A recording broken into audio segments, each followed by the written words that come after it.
Book 1. What Went On in the House of Odysseus. Plot summary. Every story begins with exposition, and so does the Odyssey. Homer begins by reenacting the epic ritual of invoking the muse and stating the epic theme, that is, story material. The action then begins with an epic council of the gods, in which the gods and goddesses decide what to do in human affairs. As we listen to the deliberations, we get the background information that we need for the story to follow. The divine council in Book 1 of the Odyssey is occasioned by the sorry situation of the epic hero. Odysseus has been held captive on the island of the goddess Calypso for 7 years.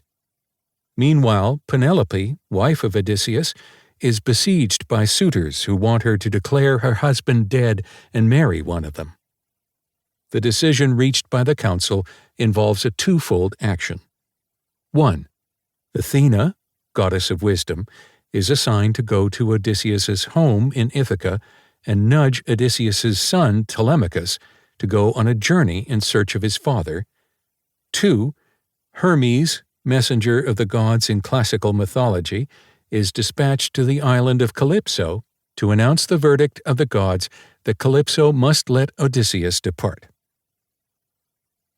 The titles for the successive books of the Odyssey are additions to Homer's text supplied by editors or translators.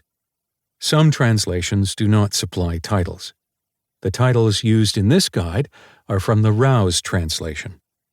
Examples of what other translations provide for Book 1 are Trouble at Home and Athene Visits Telemachus. It is also helpful to know that various translators spell some of the Greek names differently. All formal public events begin with ritual. The more formal the occasion, the more abundant is the ritual that accompanies it. Homer's opening invocation to the Muse, goddess of inspiration, is a ritual event, the expected way for an epic poet to begin his performance. We can profitably compare this formal ritual with the ritual beginning of an important ball game or a wedding that uses the Anglican marriage ceremony.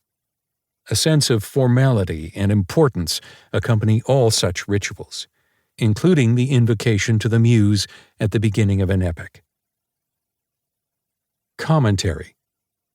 Everything in this packed opening book is important, starting with the invocation, which is our entry into the story. Even the detail that this is the story of a man is important, since epics always focus on universal human experience.